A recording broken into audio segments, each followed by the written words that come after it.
Ya, selamat pagi. Assalamualaikum warahmatullahi wabarakatuh. Shalom, Om Swastiastu, Namo Buddhaya, salam kebajikan buat semua Bapak Ibu. Terima kasih sudah Waalaikumsalam. setia mengikuti acara Postpreneur kita hari ini yang ke-118. Ini dengan topik bagaimana untuk bijak menggunakan media sosial. Bapak Ibu sekalian, seperti biasa hari ini saya ditemani oleh ini yang sangat setia nih buat saya, pelopor dari BUMDes Talk Postpreneur Pak Joni Eka Putra. Selamat pagi menjelang siang Pak Jon. Apa kabar hari ini nih Pak? Selamat pagi Pak Riki. Hari ini Alhamdulillah sehat walafiat. Senang bisa berjumpa sama teman-teman di komunitas Postpreneur ini di grup WA dan di grup Telegram yang selalu antusias nih Pak Riki setiap Kamis ya. Betul, luar biasa. Pak Jon mungkin boleh dibuka acara Postpreneur kita ke-118 sama mungkin dikasih insight dulu nih topik hari ini apa aja sih yang related dengan teman-teman sekalian gitu Pak. Silakan Pak. Terima kasih Pak Riki. Assalamualaikum warahmatullahi wabarakatuh. Selamat pagi. Waalaikumsalam. Selamat pagi, salam sejahtera bagi kita semua. Yang saya hormati, ini narasumber kita nih, Bli Wayan Sudana. Beliau salah seorang praktisi juga, kemudian juga berkecimpung di media sosial, juga seorang eksekutif AM di PT Pos Indonesia. Terima kasih Bli Wayan sudah hadir di tengah-tengah para peserta ini. Yang saya hormati juga Pak Riki yang teman saya untuk mengadakan kita acara ini. Kita sudah melaksanakan kegiatan webinar ini ke 118, berarti 118 kali. Bagi peserta yang baru bergabung di webinar ini kami infokan bahwa webinar kita sudah 118 kali. Nah, Bapak Ibu sekalian, tema kali ini cukup luar biasa karena selama ini kita selalu buka handphone pasti buka media sosial, gitu Pak Riki. Apalagi media sosial sekarang ini kita jadikan jadi media untuk berjualan. Tentunya dari sisi dampaknya pasti kita untuk memperkenalkan produk kita, menjual produk kita, tetapi juga ada dampak-dampak negatif dari media sosial tersebut. Dampak negatif itu tentunya perlu kita mitigasikan, perlu kita perhatikan agar tidak berdampak di kemudian hari. Nah, tema ini akan disampaikan oleh beliau Wayan Sudana yang akan memaparkan 7 tips aman bermain dan menggunakan media sosial. Luar biasa tema ini yang kita sehari-hari selalu menggunakan media sosial. Nah, PT Pos Indonesia mengadakan webinar ini gratis dengan tujuan untuk meningkatkan atau men-share literasi bisnis atau tentang support bisnis, baik itu tentang digital marketing, tentang ekspor, tentang impor, tentang konten, bahkan ada beberapa hari lalu itu ada tentang Google Ads ya, Facebook Ads dan banyak. Silakan Bapak Ibu sekalian, rekamannya juga ada di YouTube Postpreneur dan di YouTube-nya Ia Kalau Logistik. Pos Indonesia juga memperkenalkan ada 2 platform digital, yaitu Pospi dan Pos Aja. Pospi ini adalah platform digital kita untuk layanan keuangan. Silakan download di Play Store atau di App Store. Jadi fitur apa saja di Pospi itu ada pengiriman uang, ada pengiriman universal, ada bayar-bayar, ada bayar apapun listrik, beli token, beli kuota, beli asuransi, bahkan beli emas pun ada di situ. Dan untuk zakat, untuk kurban itu ada di aplikasi Pospi. Silakan download di Play Store maupun di App Store. Kalau aplikasi Pos Aja itu aplikasi untuk layanan kurir kita, teman-teman yang di rumah yang ingin minta di pick up itu silakan permintaannya melalui aplikasi Pos Aja, bisa untuk pick up, permintaan pick up, bisa untuk cek kiriman tracking atau melihat mengecek tarif kiriman. Silakan download dua aplikasi, Postpay dan Pos Aja di Play Store atau di App Store.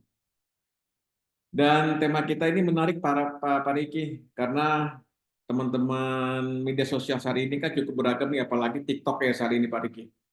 TikTok itu sudah cukup mulai menggeliat saat ini. Nanti semua materi atau tentang seluk-beluk tentang bermain dan menggunakan media sosial dengan tips aman ini akan dipaparkan oleh Wayan Sudana.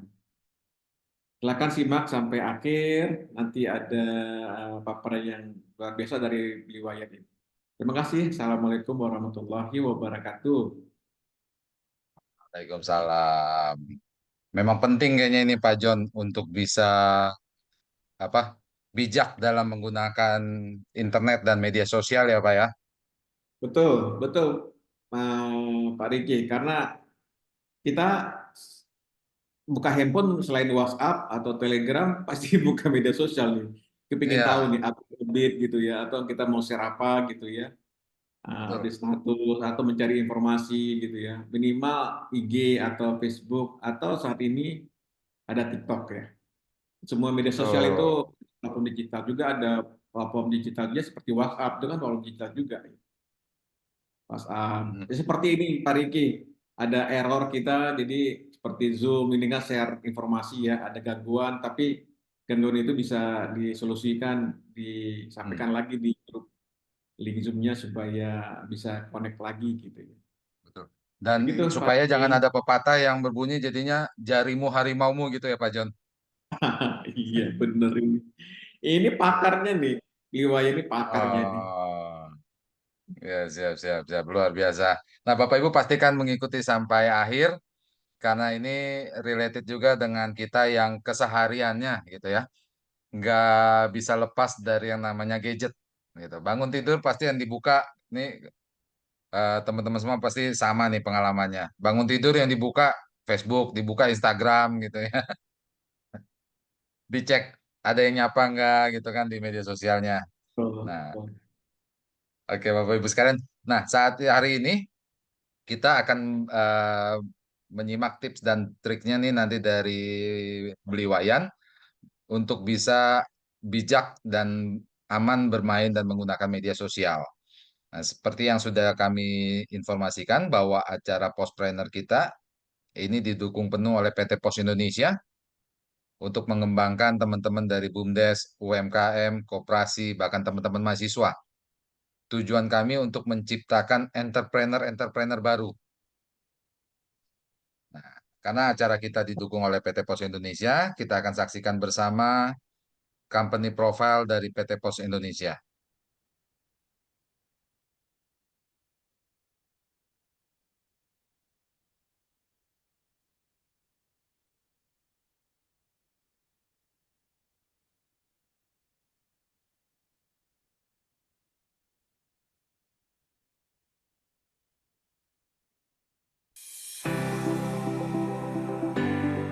Setiap hari ada banyak sekali aktivitas jual beli yang terjadi di sekitar kita.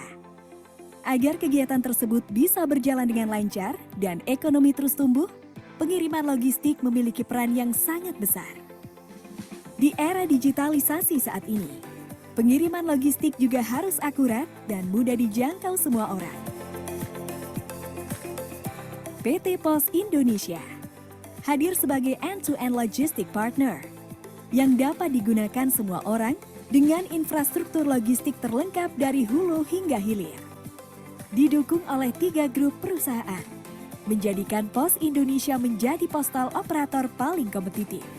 Terdiri dari jasa logistik oleh PT Pos Logistik Indonesia, jasa keuangan oleh PT Pos Finansial Indonesia, properti oleh PT Pos Properti Indonesia.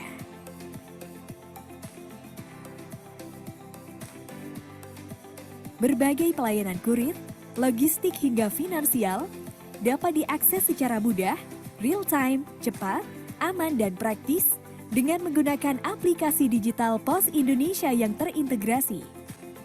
Kami menjamin pengiriman logistik sampai ke pelosok negeri dan seluruh dunia.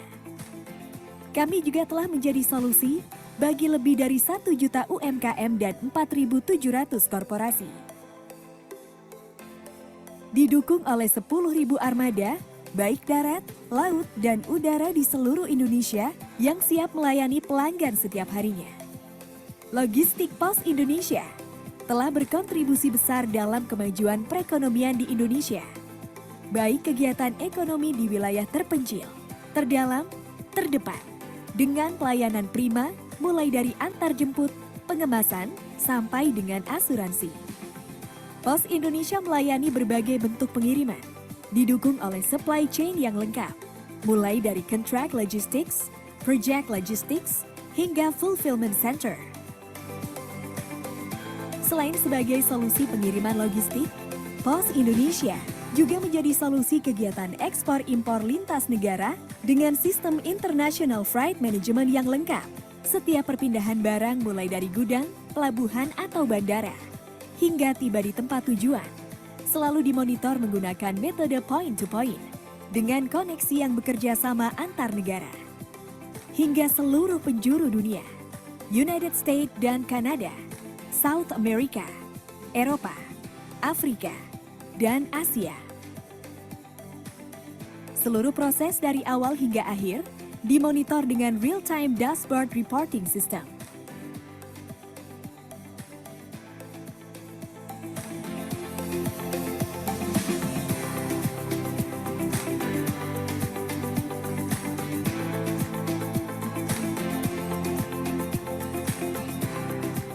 Memiliki fulfillment operation system dari inbound, storing sampai dengan outbound delivery untuk menjaga kualitas pengiriman barang.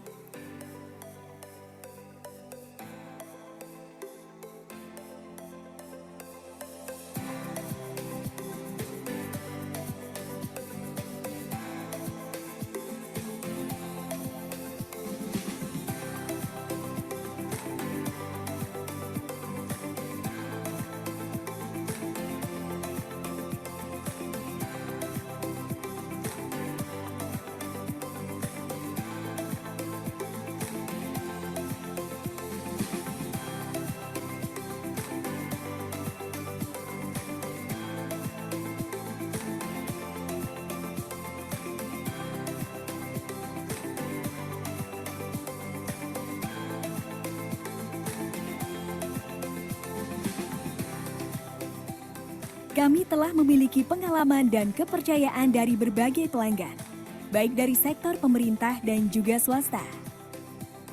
Dan sebagai bentuk keseriusan kami dalam memberikan pelayanan terbaik, Pos Indonesia selalu memperhatikan faktor kualitas, kesehatan, keselamatan, serta kebersihan lingkungan dalam menjalankan tugas. Pos Indonesia, your trusted logistic partner.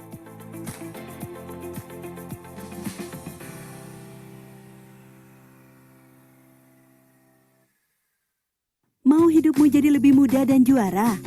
Ya pakai PosPay, platform digital keuangan dari PT Pos Indonesia. Bikin transaksi keuangan kamu lebih mudah, nyaman, dan gak pakai ribet. Banyak banget layanan keuangan digital yang dapat dinikmati. Mulai dari transaksi berbagai macam tagihan, transaksi QRIS, transfer dana rekening Giro Pos hingga 50 juta per hari, juga kirim wesel pos ke penerima yang gak punya rekening bank. PosPay dapat membantu nasabah untuk mendirikan bisnis, kantor pos mandiri, berupa PosPay Agen.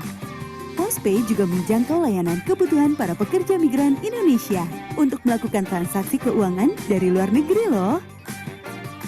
PosPay adalah solusi bagi pelaku bisnis konvensional dan syariah, wirausaha milenial, sampai UMKM. Jangan khawatir, bagi masyarakat yang tidak memiliki rekening bank, dengan PosPay, kamu bisa bertransaksi seperti layanan perbankan.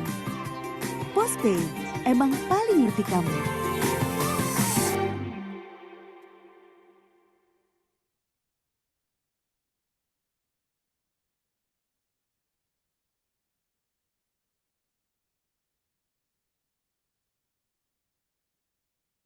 Ya, kita sudah saksikan bersama company profile dari PT Pos Indonesia, yang saat ini PT Pos Indonesia punya beragam fitur yang sangat luar biasa ini Bapak Ibu.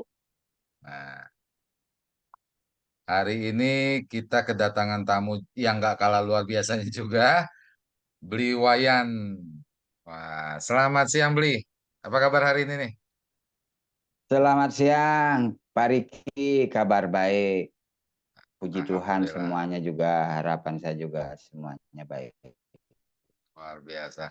Saya lebih sering ketemu Beli Wayan nih Pak John di Bro PM daripada Pak Joni. Masih di mute Pak? Iya, Pak Riki. Beli Wayan itu investor, Pak. Ada Wah, sahamnya investornya itu. Bro PM beliau ya.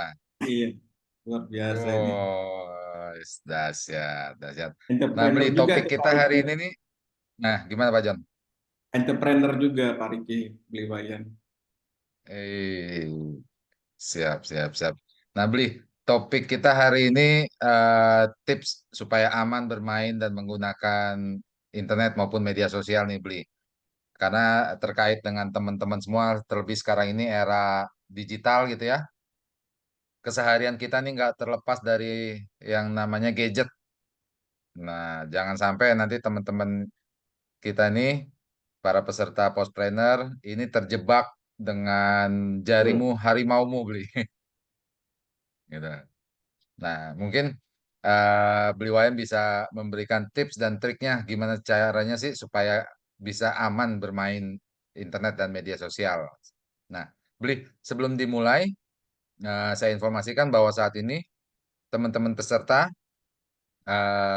mikrofonnya masih kita mute. Tujuannya supaya nanti Ya, ketika Beli Wayan memaparkan materi, itu tidak muncul suara-suara sumbang. Nah, nanti di akhir acara baru kita akan bukakan mute-nya, kita buka sesi tanya jawab gitu. Nanti kalau mau interaksi mungkin seperti biasa lewat kolom chat ya, Beli. Oke, waktu dan tempat kami siap. persilakan. Oke, terima kasih Pak Riki, Pak Joni, dan semua teman-teman yang hadir pada kegiatan Zoom Entrepreneur ini. Mungkin saya mengingatkan Pak Joni karena ada beberapa peserta yang dari kalangan mahasiswa yang pengen mendapatkan sertifikat dari kegiatan ini, mungkin nanti Pak Riki dan Pak Joni bisa memfasilitasi Bisa. karena sertifikat itu sangat berguna bagi mahasiswa dalam menyelesaikan kuliahnya. Itu mungkin Silakan, nanti silakan Pak Pak Riki. Riki, Silakan Pak Joni teman-teman yang nanti ingin bisa di ini bersertifikat. kan. Silakan, bisa. Bang Japri Ah, dulu. nanti tinggal isi daftar hadir, nanti di sana akan dihubungi oleh Pak Joni dan Pak Riki nantinya. Oke Pak Riki, Pak Joni, saya sangat eh, bangga sekali bisa hadir di sini, bisa bertemu dengan teman-teman entrepreneur semua. Seperti yang disampaikan oleh Pak Joni tadi bahwa saya lagi belajar juga untuk membuat usaha. Saya belajar bikin kopi ya yang sekiranya apa ya membuat saya senang gitu. Karena kata Pak Riki dan Pak Joni, lakukanlah hal-hal yang menyenangkan sehingga apa yang kita lakukan jadi tidak terasa berat gitu ya. Tips yang saya dapat dari Pak Riki dan Pak Joni. Oke Pak Riki dan Pak Joni, karena eh, saya di sini hadir untuk berbagi tentang tips keamanan dalam menggunakan sosial.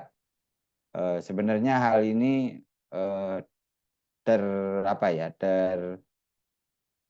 terjadi karena obrolan santai saja dengan Pak Joni, di yang mana saat ini perkembangan dunia eh, informasi itu sudah sangat apa ya sangat masif sehingga menjalar sampai ke pelosok-pelosok dan sampai ke hadapan kita seperti yang disampaikan Pak Riki tadi bahwa baru bangun saja kita sudah dihadapkan dengan perkembangan teknologi.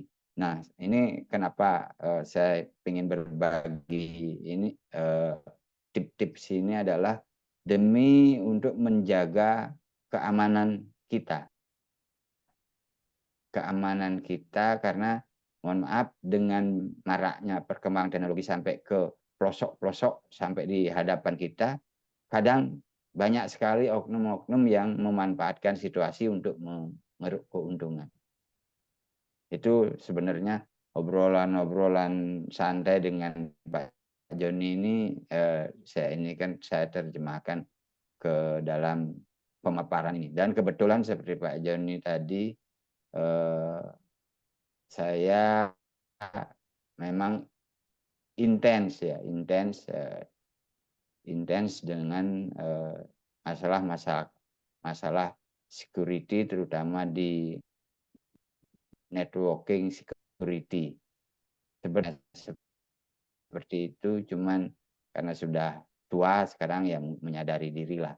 Itu mungkin perkenalan saya sudah disampaikan tadi, nama saya Wayan Sudanu. Saya saat ini bekerja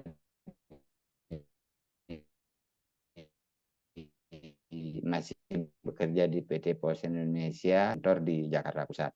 Yang sebelumnya pernah juga sudah hampir seluruh Indonesia lah. Sama seperti Pak Joni, hampir seluruh Indonesia juga sudah pernah kalau istilah kita kencingi gitu. Itu mungkin perkenalan saya, biar tidak terlalu lama, karena kalau lama kasihan ibu-ibunya, mudah-mudahan tidak ada ibu di sini ya. Saya izin share screen materi yang akan saya bawakan.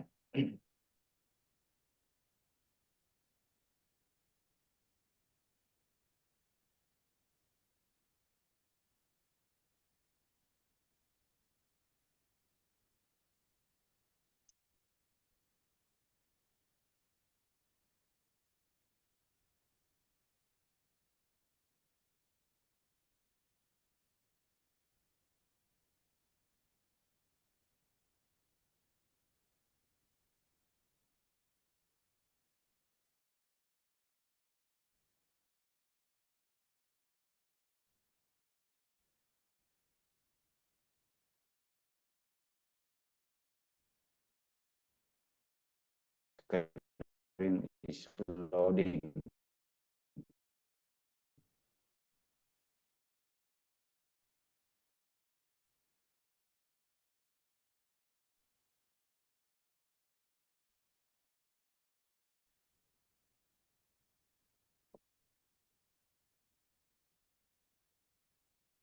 Sudah muncul, Li?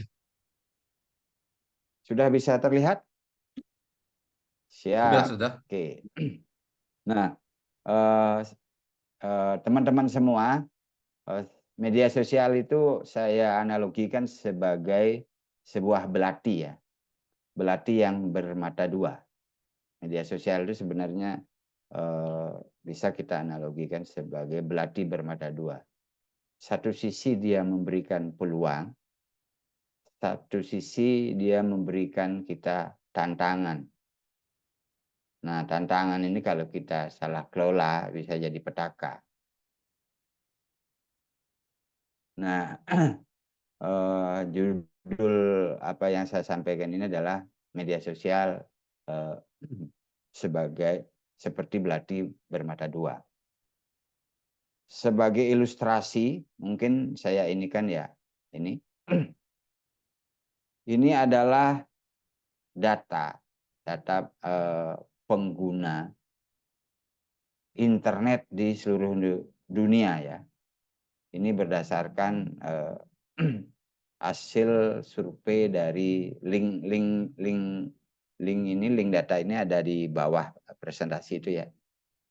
Ini kondisi tahun Januari 2024. Betapa dahsyatnya internet itu. Kalau kita lihat dari data ini. Ini data secara global, seluruh dunia. Ini adalah data yang ada di Indonesia.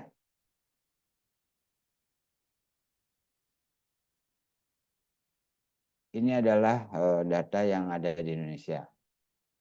Sekian banyak orang Indonesia yang saat ini berkomunikasi menggunakan internet, ya. Bayangkan, apapun bisa kita manfaatkan peluang ini karena banyak orang di sini. Apapun bisa kita lakukan di sini. Nah, itu. Ini adalah pengguna internet seluruh Indonesia. Nah, ini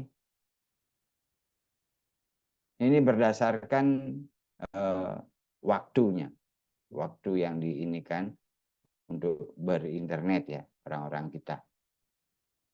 Berinternet, dengerin radio dan macam-macam, main game dan sekian. Ini adalah waktu yang dihabiskan orang-orang kita untuk berselancar di dunia internet, mendengarkan radio dan juga main game. Nah, ini adalah pengguna media sosial di Indonesia. Ini berdasarkan situs yang tadi ya, bahwa yang menggunakan YouTube itu ada 139 juta. TikTok 127. Ini kembali saya sampaikan bahwa ini data Januari 2024. Facebook itu 118 juta. Terus ini IG 101. Terus ini apa namanya, Twitter zaman dulu itu 25 juta pengguna. Nah, dari kondisi ini sebenarnya banyak hal yang sebenarnya bisa kita inikan, tergantung kita mau meraihnya kemana. Oke ya.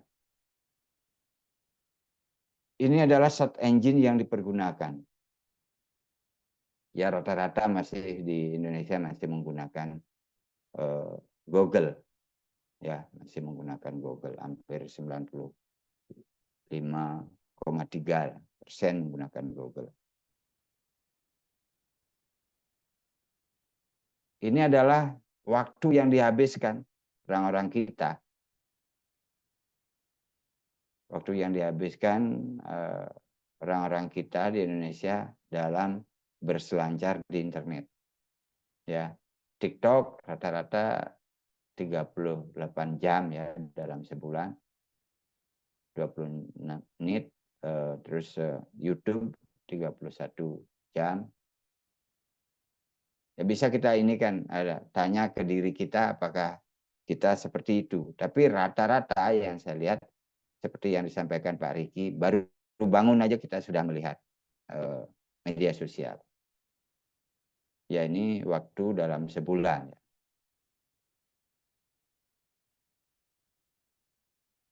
Nah, ini tadi saya sampaikan karena banyak sekali orang yang berkomunikasi di media sosial, banyak di antara kita, termasuk saya, juga melakukan sesuatu di sana.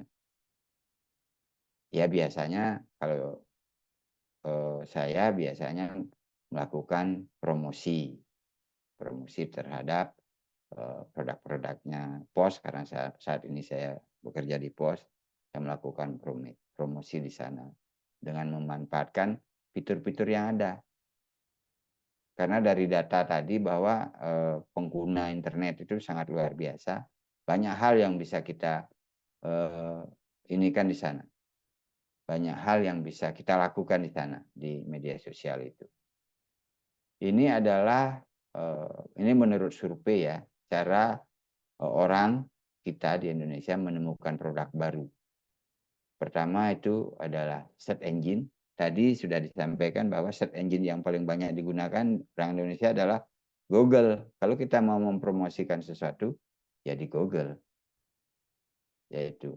Terus tadi penggunanya TikTok juga. Kalau kita berbicara platform, TikTok sama YouTube yang banyak, ya di sanalah yang lebih banyak kita harus melakukan sesuatu di sana agar tujuan kita lebih banyak dilihat orang. Itu ya, ini peluang-peluangnya sosial media yang saya ini kan. Nah ini ada dua hal tadi kenapa saya sampaikan bahwa media sosial itu seperti belati bermata dua. Pertama dia memberikan peluang, yang kedua dia memberikan tantangan. Peluangnya apa? Nah ini tadi dari hasil survei yang saya sampaikan di awal, bahwa yang berinteraksi di media sosial itu sangat banyak orang. Nah, peluangnya adalah media sosial bisa kita jadikan media promosi. Promosi produk-produk kita. Media sosial bisa memperluas jangkauan target pasar. Karena dia sifatnya global, nah itu bisa memperluas jangkauan target pasar. Apa yang akan kita jual. Media sosial juga berpeluang mempercepat pertumbuhan bisnis kita. Karena jangkauannya luas, kecenderungan orang melihat lebih banyak, dan kecenderungan juga kalau ini orang membeli lebih banyak juga. Terus media sosial juga bisa meningkatkan brand awareness kita. Brand awareness produk kita. Brand awareness apa yang kita mau promosikan. Yang kelima, media sosial juga bisa membangun hubungan dengan pelanggan. Karena sekarang banyak pelanggan berinteraksi di media sosial. Pelanggan lebih cepat melakukan interaksi dengan kita. Terus yang keenam, media sosial juga bisa kita gunakan untuk membantu kita untuk meriset sebuah pasar. Atau mungkin bisa meriset pesaing kita. Misal, contoh misalnya di daerah saya, misalnya di Gianyar gitu ya. Produk apa yang dibutuhkan oleh masyarakat di sana? Produk apa yang biasa dikonsumsi orang Gianyar? Bisa kita lihat di media sosial. Terus yang ketujuh, meningkatkan lalu lintas situs website kita jika kita mengelola media sosial, akun-akun media sosial kita di sebuah situs. Otomatis kalau kita mengelola akun-akun media sosial kita di sebuah situs, otomatis interaksi atau lalu lintas situs web kita tersebut akan meningkat. Yang tidak kalah penting adalah media sosial bisa membentuk komunitas. Ini salah satu contoh dari kegiatan ini. Ke depan harapannya dalam kegiatan-kegiatan ini akan membentuk komunitas. Misalnya kita sebut komunitas pedagang sepatu, karena sering berinteraksi, saling berbagi informasi lah. Misalnya ada teman di sini yang berjualan sepatu dari Garut, ada misalnya teman dari yang ikut kegiatan entrepreneur ini penjual sepatu dari Semarang atau penjual sepatu dari Sulawesi. Nah, nanti media sosial ini bisa kita buat sebagai sebuah komunitas yang isinya adalah orang-orang yang mempunyai kepentingan hal yang sama. Itu adalah beberapa peluang yang bisa kita manfaatkan di media sosial. Nah, tadi juga saya sampaikan bahwa media sosial juga punya tantangan. Nah, tadi yang disampaikan Pak Riki, jarimu harimaumu, kan gitu ya, Pak Riki. Nah, ini media sosial, dengan media sosial sangat gampang orang menyebarkan konten negatif atau hal-hal yang tidak pantas. Misalnya pornografi atau macam-macam. Bisa diinikan di sana. Terus yang kedua tantangannya adalah berurusan dengan komen negatif. Nah, komentar negatif ini akan menurunkan tingkat brand awareness tadi.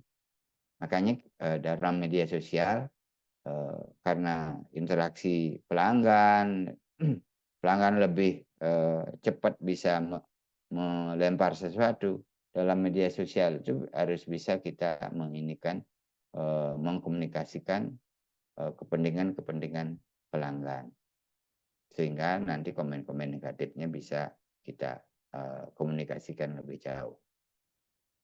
Nah, yang ketiga, media sosial sangat rentan dengan privasi dan keamanan. Contoh misalnya, karena sering kita berinteraksi dengan pelanggan, mungkin pelanggan itu menyebutkan di sana nomor HP-nya, namanya, alamatnya, terus emailnya. Nah, dalam media sosial itu sangat gampang di capture, sehingga privasi dari pelanggan-pelanggan kita atau kita sendiri akan sangat gampang diketahui oleh orang-orang dalam tanda petik juga pengguna media sosial yang mempunyai tujuan-tujuan yang tidak bagus. Terus yang keempat, media sosial juga bisa menyebarkan informasi rahasia. Berapa kali yang mungkin teman-teman pernah mendengar bahwa dokumen rahasia Pentagon disebarluaskan oleh ini. Nah, mereka ini kan lewat media sosial. Yang kelima, tantangannya adalah serangan online. Nah, ini yang sering terjadi. Serangan online, karena sekarang media sosial itu sudah ada di genggaman kita. Sangat rentan sekali kita, baru bangun juga bisa menerima serangan online. Itu. Terus tantangan yang keenam adalah penggunaan media sosial yang berlebihan. Contoh misalnya, karena sekarang media sosial itu sangat dekat dengan kita, kita tidak tahu apakah misalnya saya sebagai pegawai pos ini misalnya, saya analogikan, kalau perusahaan pos ini tidak membuat sebuah kebijakan tentang penggunaan media sosial, bisa saja pegawai-pegawai pos ini lebih banyak bermain medsos daripada kerja. Seperti itu. Nah, media sosial ini juga bisa merubah habit dari orang-orang kita, pegawai-pegawai kita. Itu. Inilah tantangan-tantangan yang terjadi dengan media sosial.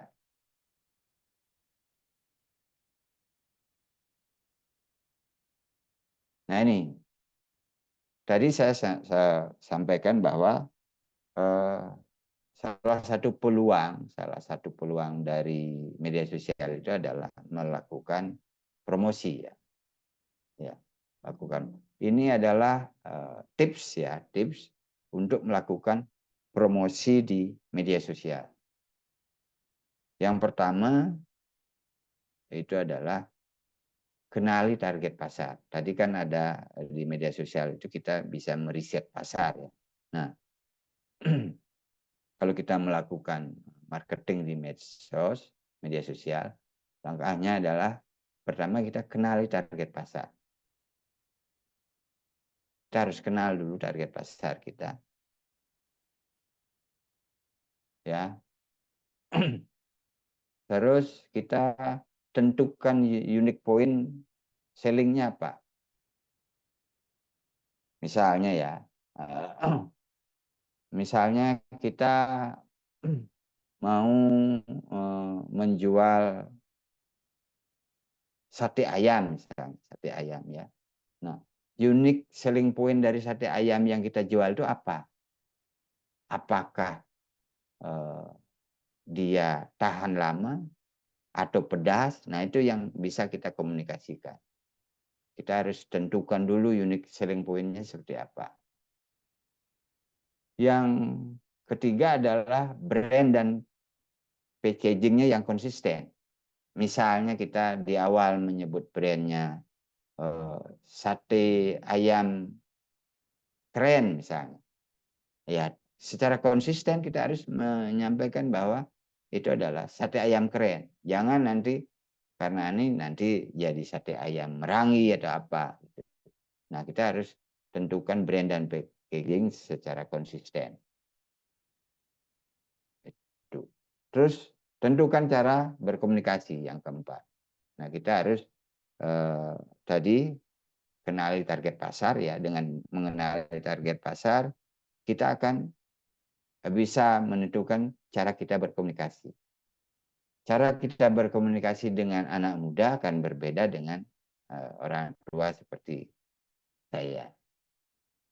Cara kita berkomunikasi dengan emak-emak akan berbeda dengan bapak-bapak. Nah, makanya di awal kenapa kita diminta untuk kenali target pasar. Nah, ini akan mempengaruhi langkah-langkah berikutnya.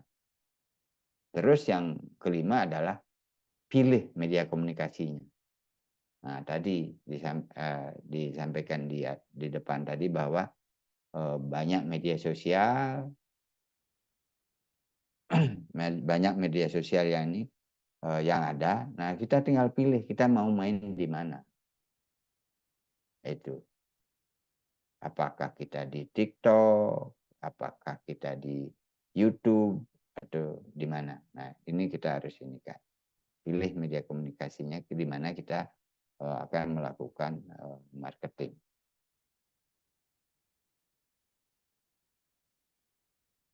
Nah, ini yang tadi yang saya sampaikan tantangan. Tantangannya adalah, salah satu tantangannya adalah serangan online. Serangan online ya. Nah, ini adalah cara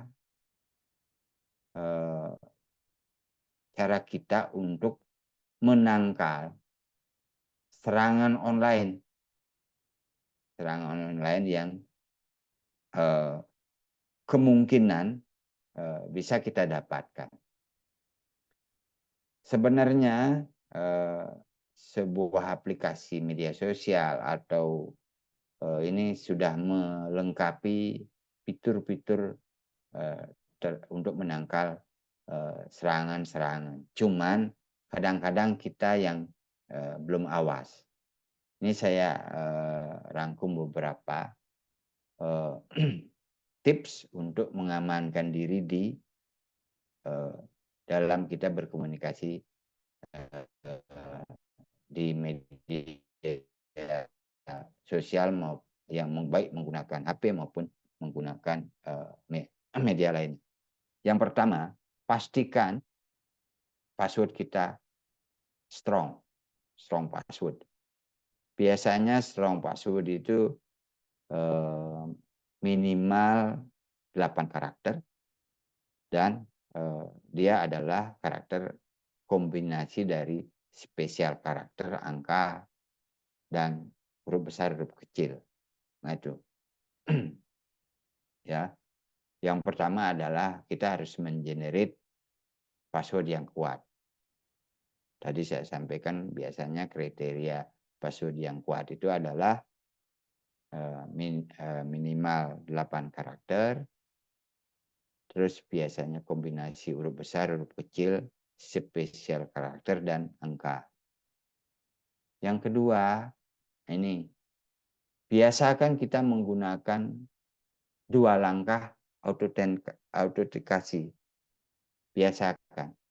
Contoh misalnya di aplikasi apapun sekarang, mau di Zoom kayak ini, pasti dia akan meminta kita apakah kita aktifkan 2 langkah autentikasinya atau gimana. Terus Misalnya kalau kita pakai WA, itu pasti ada pilihan-pilihan seperti itu. Biasakan kalau kita mau aman, biasakan aktifkan 2 langkah ini. Terus yang ketiga, biasakan kita menggunakan user yang berbeda di setiap platform media sosial. Contoh misalnya kalau kita di Facebook menggunakan loginnya si Ali misalnya. Kalau di TikTok misalnya kita gunakan si Boy misalnya. Nah itu kita harus gunakan login yang berbeda di setiap platform media sosial. Yang keempat adalah uninstall atau apa namanya, hapuslah platform-platform yang kita tidak gunakan. Kadang kan kalau misalnya nih kita beli HP nih banyak platform di sana, mau platform percakapan, mau platform browser atau ya itu kita hapuslah yang tidak kita gunakan. Artinya tetap ada yang sering kita gunakan. Yang kelima adalah account permission security privasi. Nah ini yang sering kita lupa. Sering sekali kita lupa di sini. Contoh misalnya nih, nggak usah jauh-jauh, misalnya Bapak Ibu yang punya akun WA aja.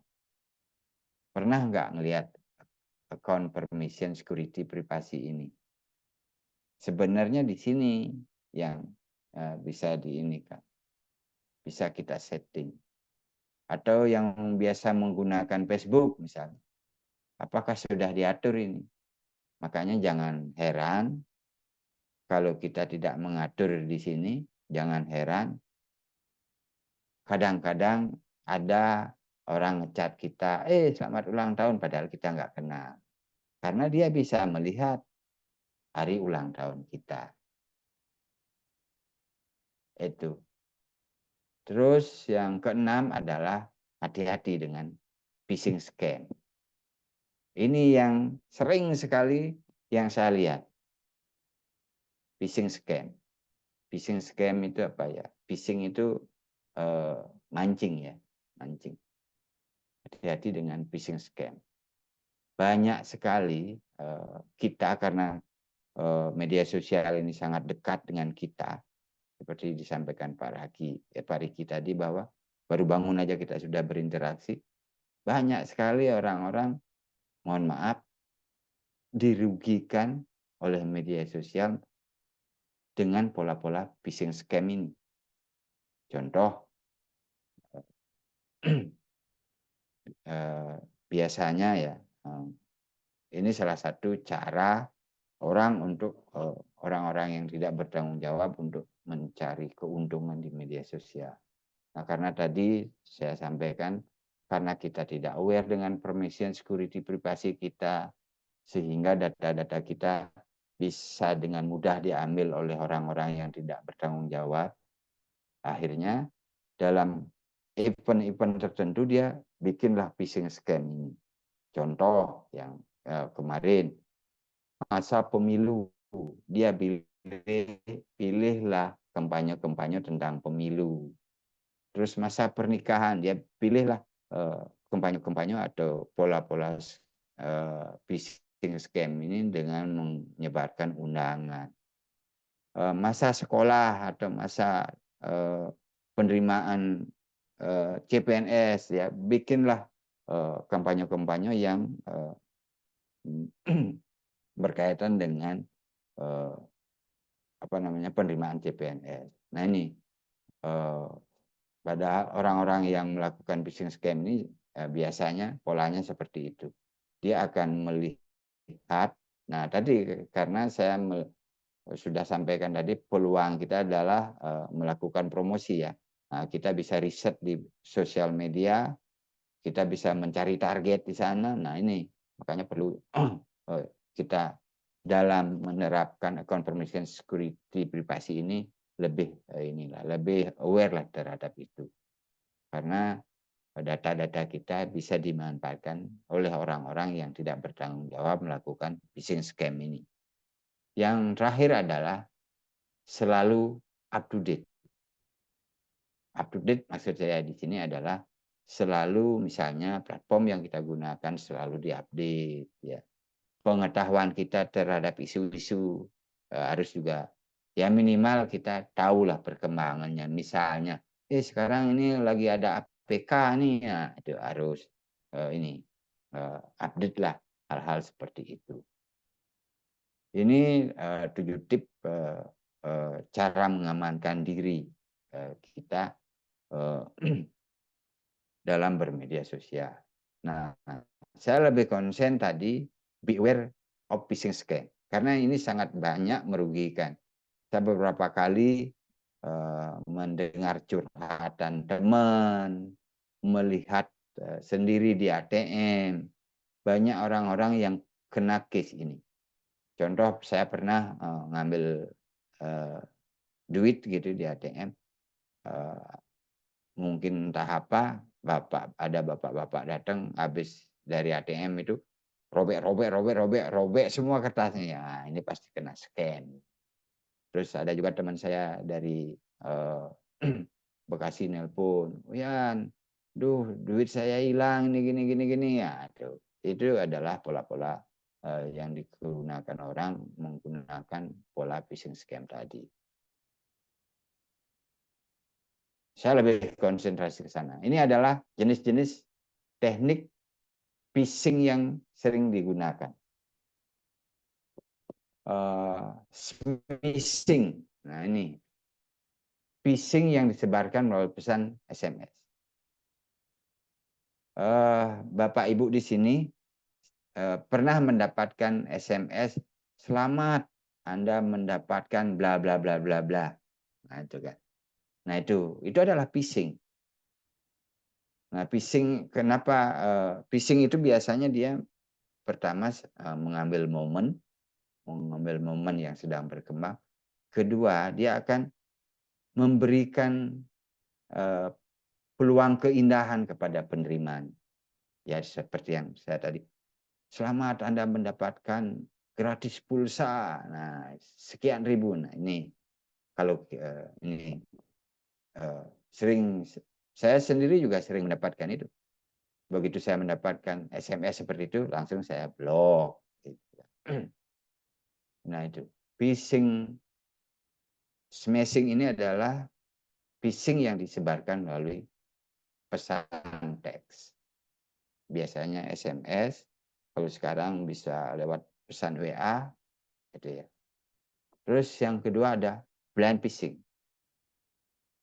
Blind phishing ini dia melakukan secara massal. Tadi sudah saya sampaikan bahwa dalam kita register di media sosial itu pasti ada alamat email, ada nomor HP gitu ya.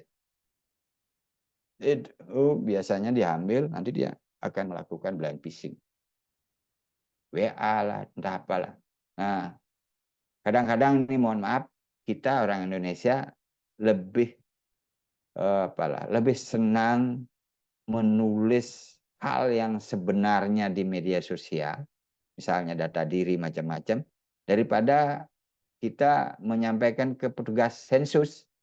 Biasanya kalau petugas sensus datang ya ada yang kita sembunyikan, tetapi kalau di media sosial ya selengkap-lengkapnya sampai anak yang akan datang juga mungkin kalau bisa dituliskan seperti itu. Nah itu blind phishing ya. Blind phishing itu adalah orang-orang yang tidak bertanggung jawab mengirimkan sesuatu pada email atau pesan-pesan secara acak massal. Itu. Yang ketiga, deceptive phishing.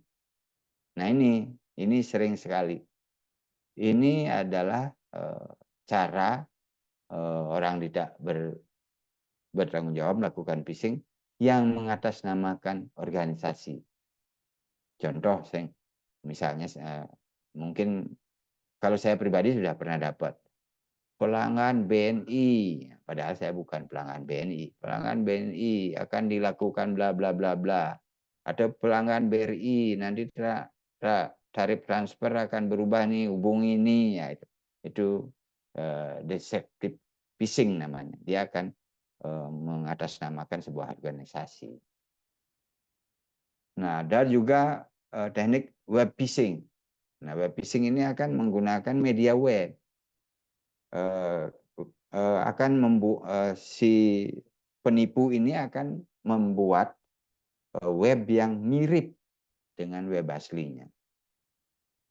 Kalau Bapak Ibu yang hadir di sini seumuran dengan saya, mungkin pernah dengar kasus klik BCA zaman dulu. Nah itu. Kebetulan juga yang melakukan phishing itu adalah teman saya. Dia membuat web dengan tampilan yang sama. Cuman membedakan K sama C. Klik BCA.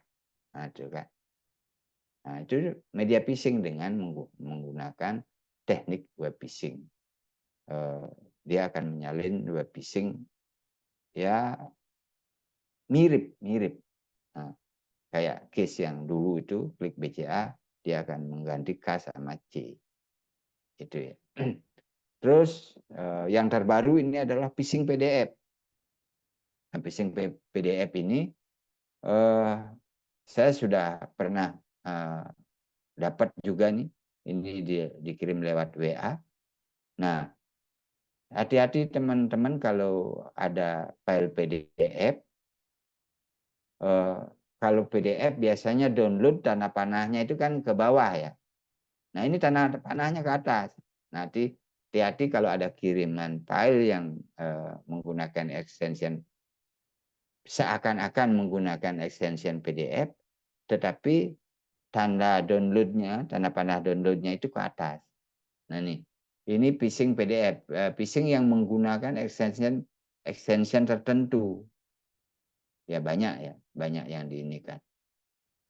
Terus ada phishing, voice phishing. Nah ini mungkin sudah sering juga, kadang-kadang kita mendapatkan telepon.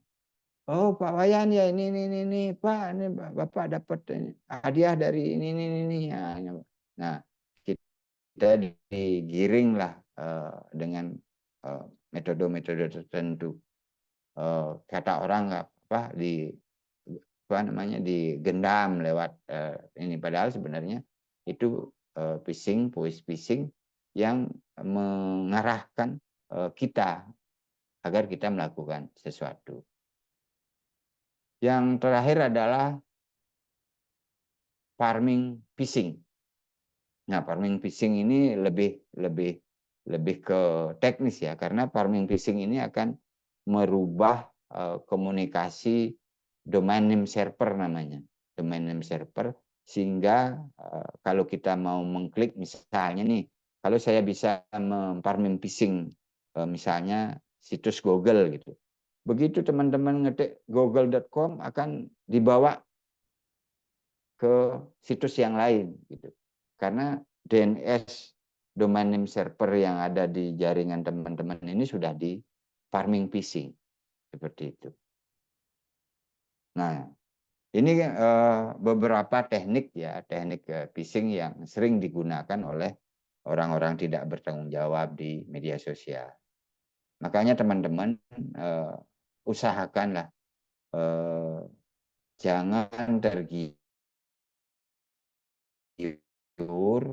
Kadang-kadang saya sendiri heran sama kita sendiri.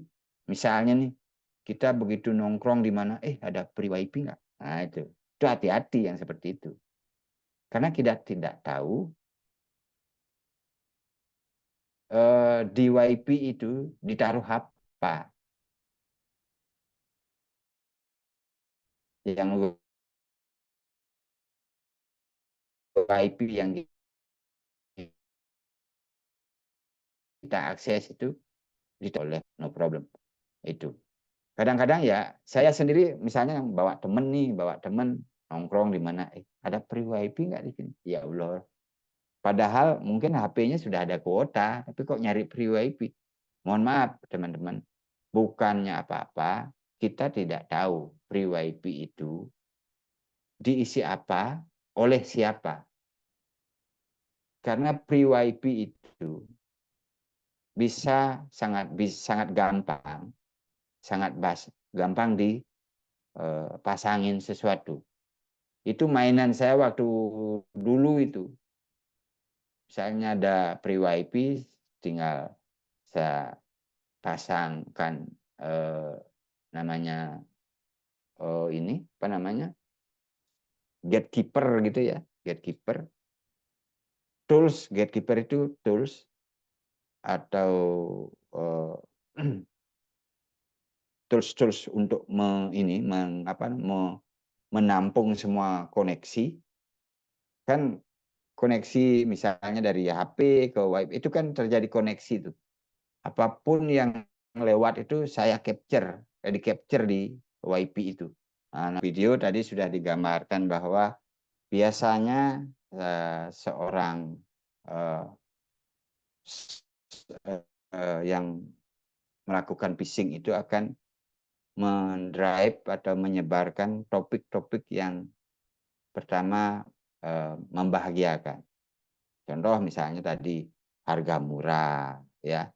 Terus juga topik-topik yang sangat krusial, misalnya masalahku kartu Anda sudah mau habis, tinggal lakukan ini. Biasanya topik-topik seperti itu. Terus juga topik-topik yang kayak ada event pilkada gitu, dia akan menggunakan kampanye tentang pilkada. Terus juga kalau kemarin juga sempat kalau musim pernikahan dia akan ini kan pernikahan. Kalau saat-saat ada pembagian bansos dia juga akan memberikan menggunakan topik-topik seperti itu. Itu mungkin terkait pengamanan diri dan cara berpromosi lewat medsos yang bisa saya sampaikan. Kalau ada pertanyaan-pertanyaan yang mungkin lebih ini, silahkan disampaikan di sini. Nanti kalau misalnya dalam kesempatan ini saya tidak bisa menjawab, silahkan bisa privat ke saya atau Pak Joni, Pak Riki. Silahkan. Kalau untuk tentang security bisa langsung ke saya sudah sampaikan nomor telepon saya di sini, bisa via chat atau alamat email saya juga bisa ada di sana, di ini di slide ini juga saya cantumkan alamat email, bisa kita berkomunikasi di sana. Sekali lagi karena media sosial ini sudah menjangkau segala aspek kehidupan kita, ya kita harus berhati-hati. Bukan saya mengajak teman-teman curiga, tetapi berhati-hati itu penting sebelum masalah menimpa kita. Istilah dari Pak Joni itu biasanya penyesalan itu datang di belakang, yang ada di depan itu adalah pendaftaran. Itu dari saya. Terima kasih Pak Riki, Pak Joni. Waktu dan tempat saya persilahkan. Wah, Oke, makasih nih Wayan. Keren. keren nih, pakar telematika kali ya ini ya, Pak John ya. Security, pakar security jaringan ini beliau ini. Pak Riki, kita buka pertanyaan aja Pak Riki ya. Boleh, boleh, boleh, siap. Nah, mungkin Bapak Ibu Pertanyaan yang ingin bertanya, silakan. Yang ingin ada Pak bertanya Sumiharto. boleh terkait materi yang tadi dijabarkan oleh Pak Wayan.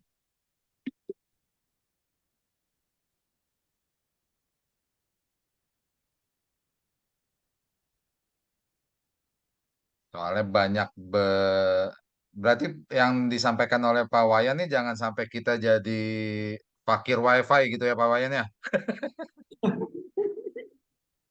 Sebaiknya lah jangan kita apa ya membiasakan diri nyari WiFi gratis itu. Ah, ya. Karena banyak yang ngetap ya Pak Wayan ya. Betul, banyak tools yang bisa digunakan untuk nge-tap itu. Hmm. Kalau dulu saya sering main pakai Linux ya, Unix, Ah, Linux itu pakai Shark namanya. Coba bisa hmm. ini bisa dengan Shark gitu. Begitu kita Ah, pasang di sana dia akan apa ya mengcapture semua komunikasi yang lewat di sana. oh. Jadi benar-benar di tapping, disadap gitu ya Pak Wayan ya. Betul, betul, betul. Wih, ngeri, ngeri, ngeri. Oke. Mungkin ada ibu yang, bapak ibu yang ingin bertanya, silakan. Ini bergabung juga Pak Sri Hardarto nih. Oh, ada Pak Sri. Apa kabar Pak Sri? Siap, siap. Wih, Wah, luar biasa ini. ibu ini. Eh, ini izin ya, izin Pak, Nah, Bapak-bapak peserta semuanya. Ini saya apa ya? Tadi yang banyak banyak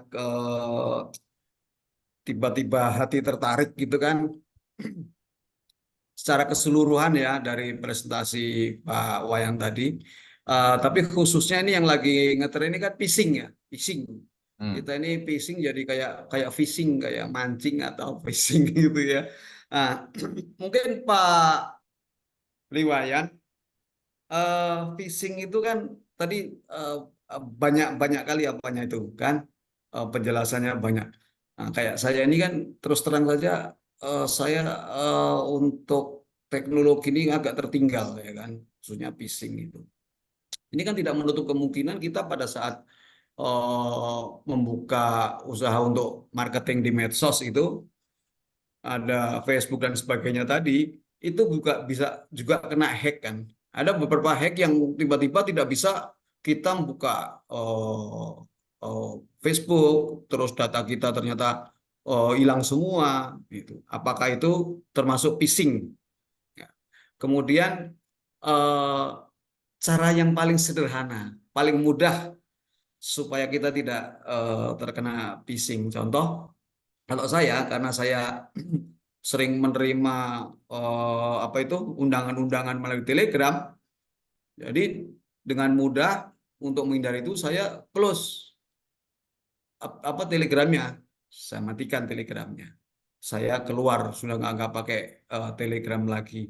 Ini sebetulnya cukup cukup mengganggu saya karena di Telegram itu saya juga masih banyak grup-grup yang bisa kita untuk marketing medsos itu ya.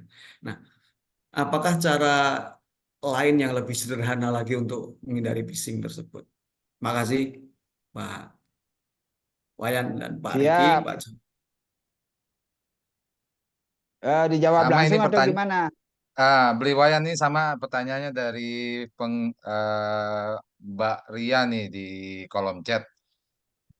Jadi apa yang harus dilakukan ketika sebelumnya udah terlanjur mengklik link-link atau file yang meretas data-data pribadi seperti email, nomor HP, identitas diri, data bank dan sebagainya.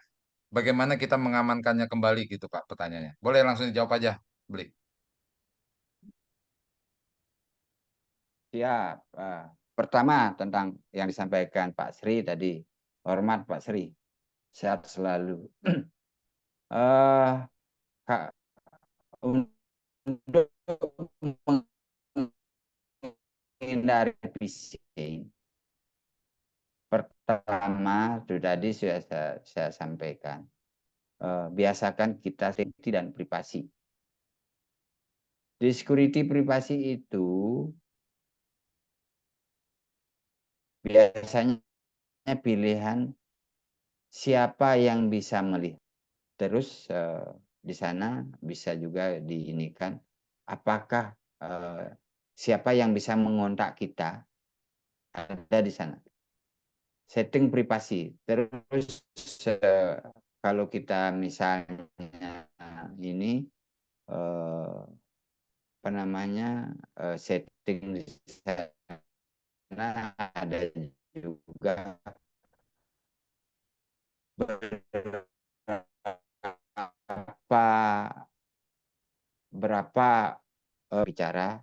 ngajak kita chat gitu ya. Semua aplikasi medsos menyertakan itu security privasi ya. Nah, untuk menghindari itu aja security privasi.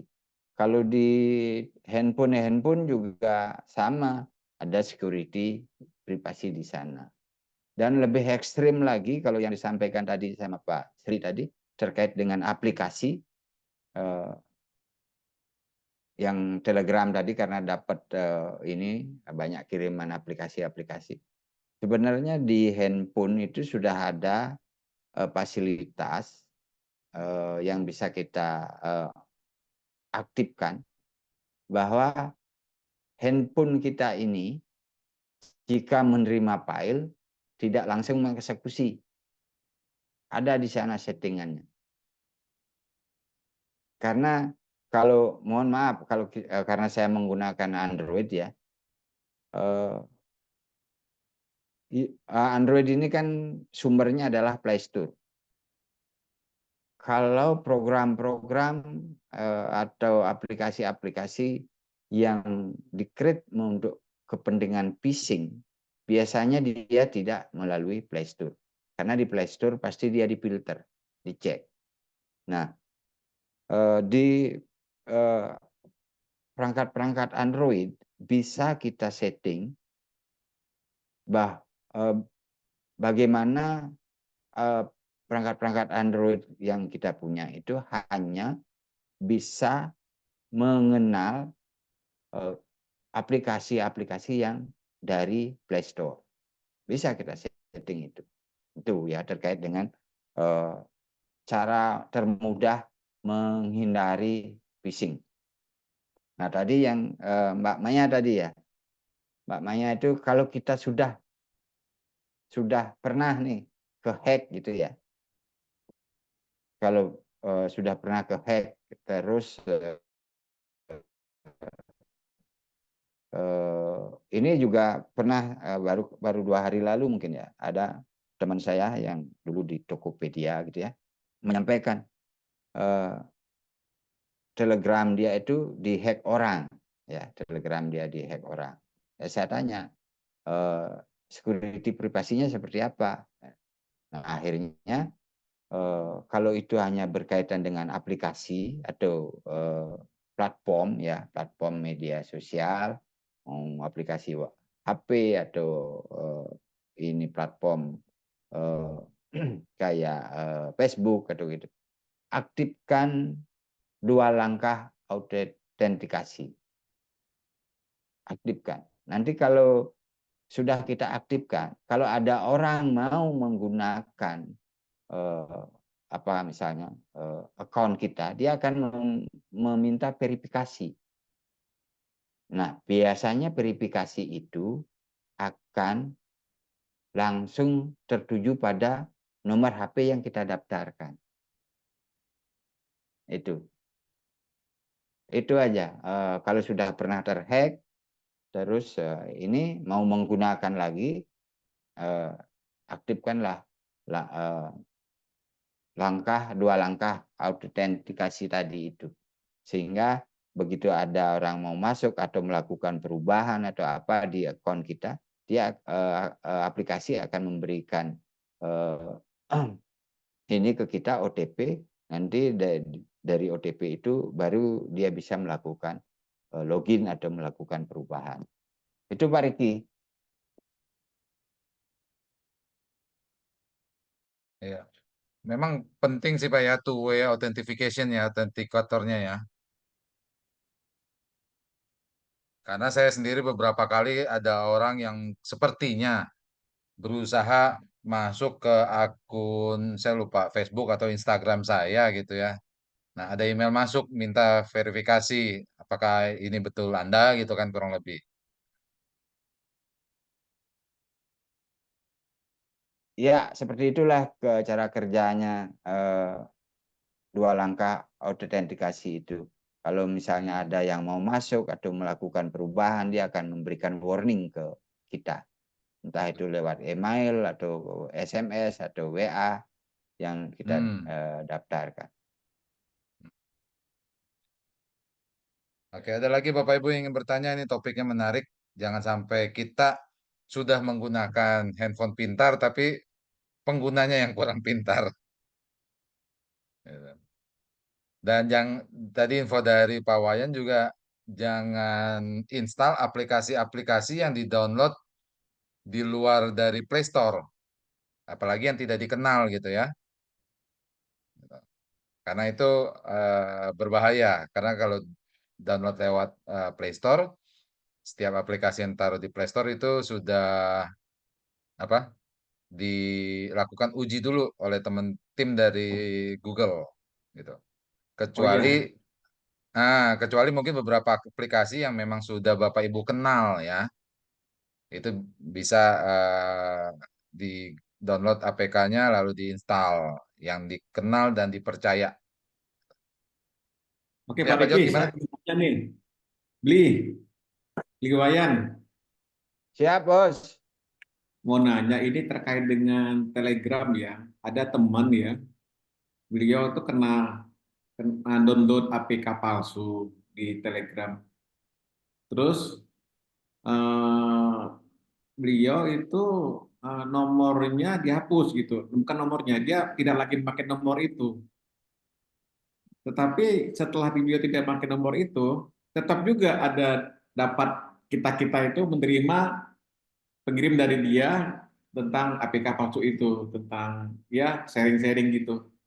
Mungkin kalau kita terkena itu harus men-setting Telegram kita itu kembali ya, supaya notifikasinya ada 2 langkah ya, supaya tidak kita hapus nomornya itu seolah-olah kita tidak pakai lagi, tetapi itu tetap jalan terus ya. Begitu ya, Beli ya? Ya, memang kalau misalnya kita sudah pernah ya, sudah pernah kena, eh, ya itu ada kalau kita mau mau main cepat gitu ya, mau main cepat, artinya apalagi misalnya sudah agak fatal gitu, memang kalau mau mau cepat gitu ya udah ganti account, ganti account atau ganti kalau di Telegram ganti nomor telepon yang didaftarkan. Kalau kita sudah parah, tetapi kalau masih nomor teleponnya masih dalam kendali kita, emailnya masih dalam kendali kita, ya eh, mungkin dengan mengaktifkan eh, dua Oke. langkah autentikasi tadi itu sudah cukup. Iya, Tetapi betul. harus kita setting privasinya seperti Iya, apa. Jangan dibiarkan terbuka lagi gitu. benar. Iya. Itu. Ini sepertinya dibiarkan terbuka, walaupun beliau tidak pakai lagi, tetap terus terkirim-kirim kan? Ya, betul. Padahal harus kita setting. Jadi teman-teman kalau handphone kita atau nomor kita terhack, maka nomor itu tetap kita aktifkan untuk kita setting kembali dengan metode autentikasi dua gitu ya, yang kedua ya. Jadi settingnya kita kita rubah kembali, profilnya kita rubah kembali dengan nomor tersebut. Baru setelah itu, setelah setting baru kita tidak pakai lagi misalnya gitu.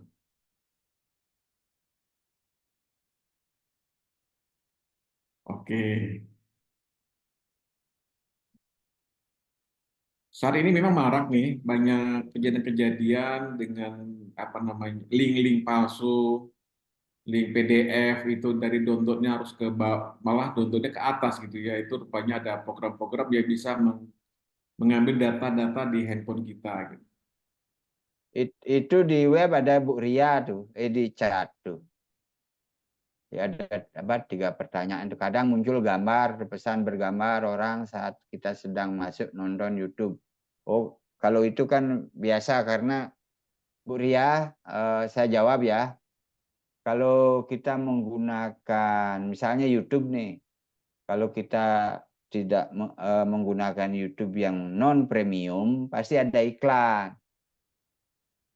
Pasti ada iklan yang ini apa begitu kita nonton YouTube gitu di tengah-tengah ada iklan pasti karena kita menggunakan YouTube yang non premium atau yang biasa ya. Terus kalau misalnya mau tidak ada iklan, pakailah YouTube Premium, pasti berbayar. Atau misalnya cari browser yang bisa memblok adblock. Nah, itu tidak terganggu oleh iklan itu kalau itu. Browser yang bisa memblok adblock gitu ya. Itu kan kalau di YouTube itu namanya adblock ya. Eh, bagi akan muncul tiba-tiba tayangan-tayangan yang ini seolah-olah dia apa ya, ads gitu, ini ads akan muncul begitu kita nonton. Itu namanya adblock. Kalau misalnya kita tidak mau tidak terganggu, carilah browser yang untuk mengakses YouTube itu browser yang mendukung fasilitas weblog. Terus yang kedua, sudah pasang autentikasi 2 faktor di WA, tetapi kenapa sering masuk WA minta kata sandi? Nah, ini berarti kalau polanya seperti itu, misalnya kita sudah pasang 2 langkah nih, 2 langkah. Begitu kita mau masuk ke WA kita, terus dia minta password atau password 2 langkah yang kita pasang, nah itu berarti ada upaya orang untuk mengambil alih, tetapi dia tidak bisa. Itu berarti ada orang yang berupaya untuk menggunakan WA-nya Bu Maya, Bu Ria ini untuk digunakan, tapi dia tidak bisa. Nah, kalau misalnya Ibu menggunakan ini, bisa dilihat itu datangnya dari mana. Nah, kayak teman saya kemarin yang nanya ke saya, yang orang Tokopedia itu kebanyakan lalu lintasnya itu dari Amerika Serikat, Miami, itu kan kelihatan saya capture kan, Miami, terus dari Georgia, yang gitu-gitu. Ternyata dari situ ininya, yang mencoba untuk masuk-masuk itu. Itu mungkin Bu Ria ya, kalau yang nomor 2 itu sudah setiap Ibu mau masuk muncul dia minta kata sandi, berarti WA Ibu ada orang untuk berupaya untuk mengambil alih, tetapi dia tidak bisa. Seperti itu. Tinggal masukin passwordnya aja udah. Yang penting WA Ibu itu aman, tidak bisa diambil alih. Itu. Ya, mantap. Beli Wayan bisa share materinya di room chat, beli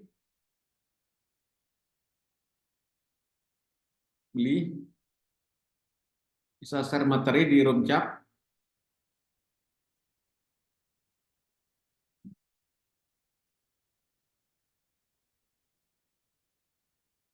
Beli Wayan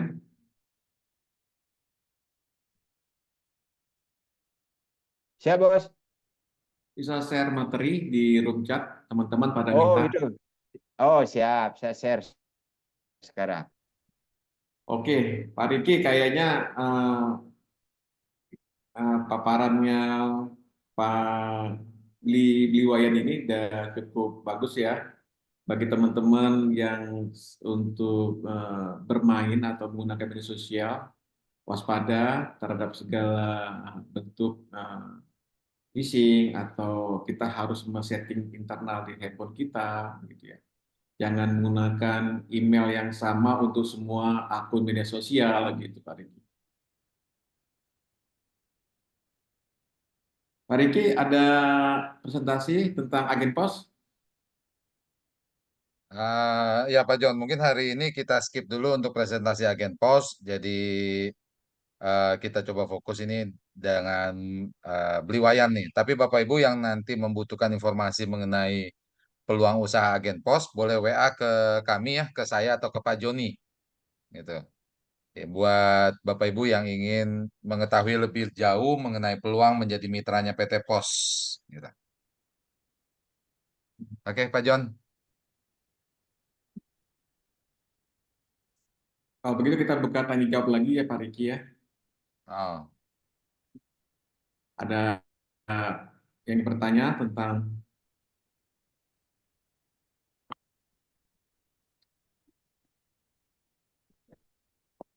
Bro PM nih. Terima kasih Beliwayan dan tim host atas sharingnya. Makasih Bro PM sudah hadir di webinar ini. Semoga sukses Bro PM Kopi. Wes, ada Bro PM ini.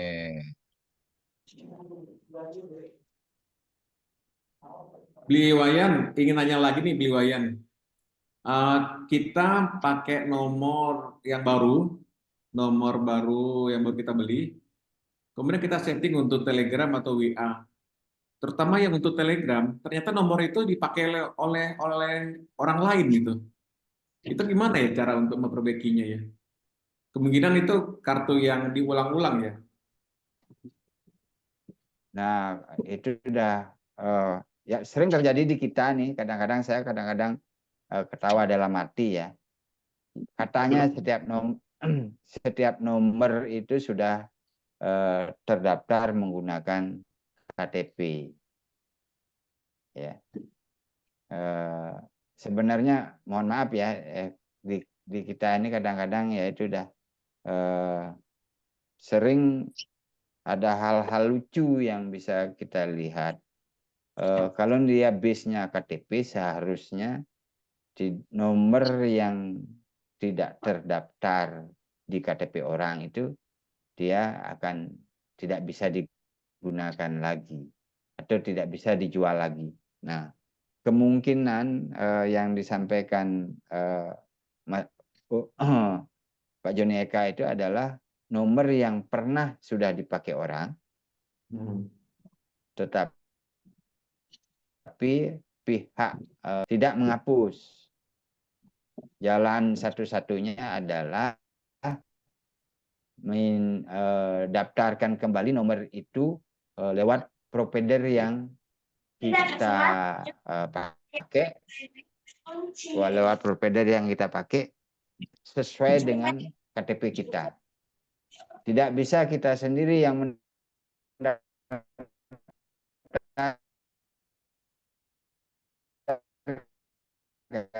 harus lewat providernya. Kalau kita misalnya pakai Telkomsel seperti itu.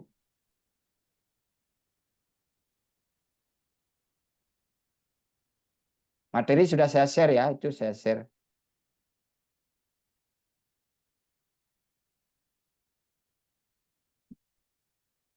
Materi saya sudah share di chat, cuman dia masih halo? Belum muncul. Masih loading dia tuh, Oke. new Materinya sedang on the way, OTW.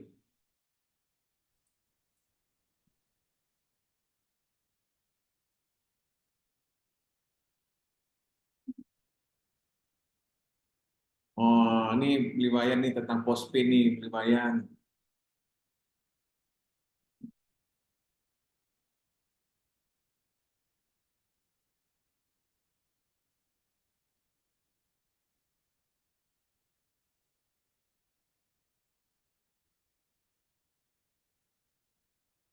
Suaranya, Beli, suaranya nggak kedengaran, Beli, suaranya.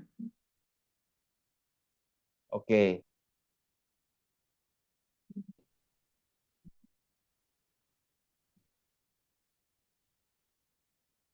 Ini pertanyaan postpay yang terblokir. Saya kasih coba. Sudah memberitahu. Kalau ada postpay yang terblokir, bisa kontak ke nomor CS, ya, nomor CS yang itu, atau bisa mendatangi kantor pos terdekat. Nanti akan dibantu oleh kantor pos terdekat untuk menyelesaikan masalah postpay yang terblokir. Atau misalnya kalau Pak Yanuar tidak keberatan, bisa lewat saya, nanti saya coba ini kan komunikasikan. Tadi sudah saya sampaikan nomor saya, silahkan nanti Pak Yanuar bisa WA atau chat saya, nanti saya akan coba follow up ke atas. Itu. Terima kasih Pak Yanuar.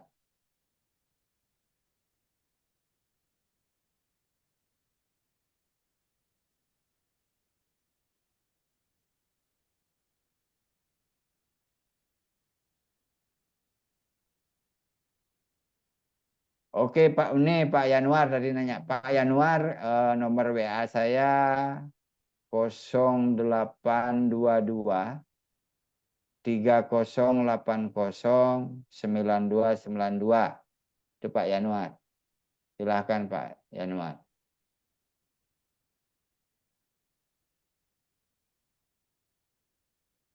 Nah, materi sudah muncul kayaknya Pak Joni. Sudah, sudah saya download. Teman-teman silakan download materi yang disampaikan oleh beliau yang tadi, yang ingin mendalami atau mengulangi lagi. Juga rekaman ini nanti kita akan upload juga di YouTube kita, di Postpreneur dan di YouTube-nya IAK Logistik. Silakan simak aja di YouTube untuk mengulang-ulang kembali, termasuk webinar-webinar sebelumnya juga ada di YouTube tersebut. Bagi teman-teman yang ingin membuka peluang membuka usaha agen pos, ini luar biasa. Pak Riki juga akan support. Pak Riki bisa infokan nomor WA-nya. Saya ketik di kolom chat ya, Bapak Ibu. Oke.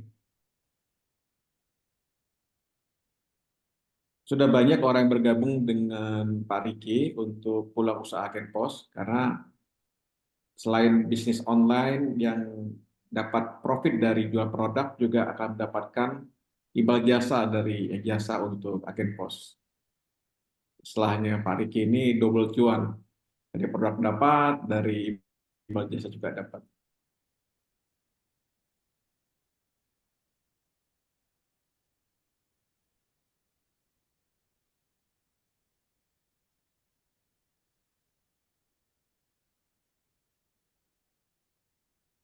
Oke.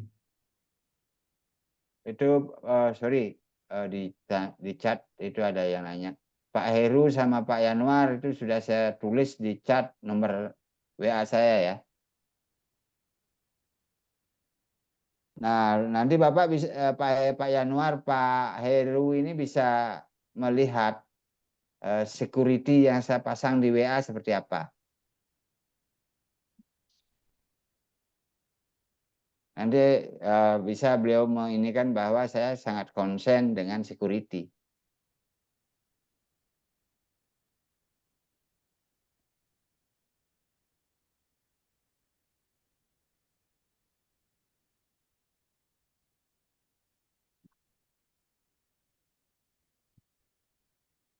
Oke. Oke, Pak Riki, Oke, Pak. ada Mungkin yang ingin boleh bertanya lagi? ditutup postpreneur kita sama boleh di sounding eh, untuk topik kita di 119 besok, Pak. Minggu depan. Oke, terima kasih Pak Riki. Eh, Pertama saya mengucapkan terima kasih banyak kepada beliau Wayan Sudane atas materinya yang luar biasa pada hari ini, webinar kita yang ke-118. Bagaimana beliau sudah men-share 7 tips aman bermain dan menggunakan media sosial. Ternyata kita harus lebih peduli lagi dengan settingan handphone kita, dengan user kita, dengan settingan di media sosial.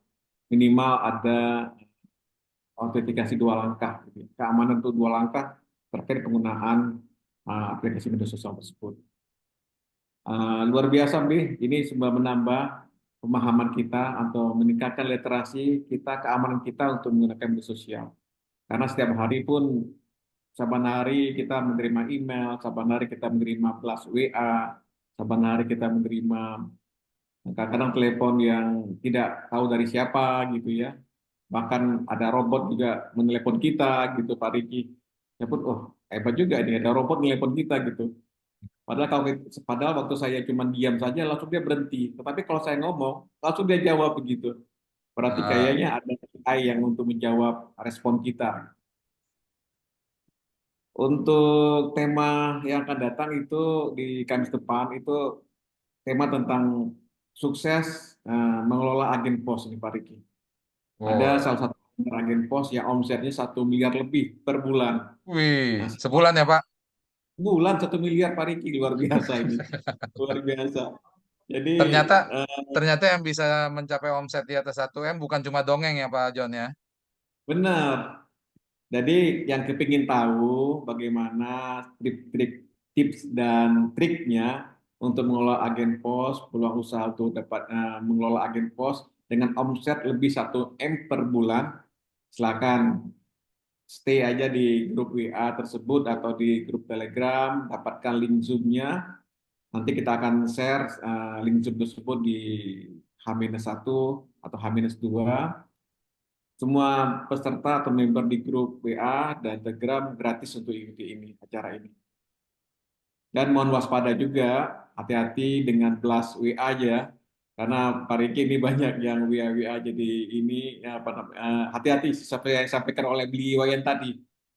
Jangan mudah terpercaya, jangan mudah tergoda dengan iming-iming investasi yang tidak jelas atau tidak jelas sumbernya begitu ya.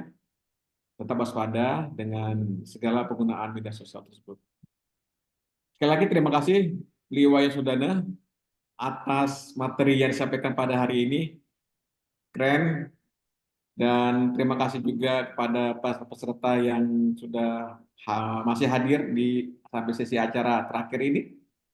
Dan juga kepada Pak Diki, teman saya, mungkin saya akhiri dengan wabillahi taufiq wal hidayah. Assalamualaikum warahmatullahi wabarakatuh. Sampai ketemu di Kamis depan. Waalaikumsalam. Warahmatullahi wabarakatuh. Oke. Waalaikumsalam. Sampai Makasih, jumpa minggu depan Bapak Ibu. Salam sukses. Makasih Bli. Siap, makasih sama-sama semuanya. Pak Riki, Pak Joni. Pak Sri Hendarto, Pak Makasih Binanya. Pak Sri. Izin ya, izin Waalaikumsalam. live ya. Makasih Pak Sri.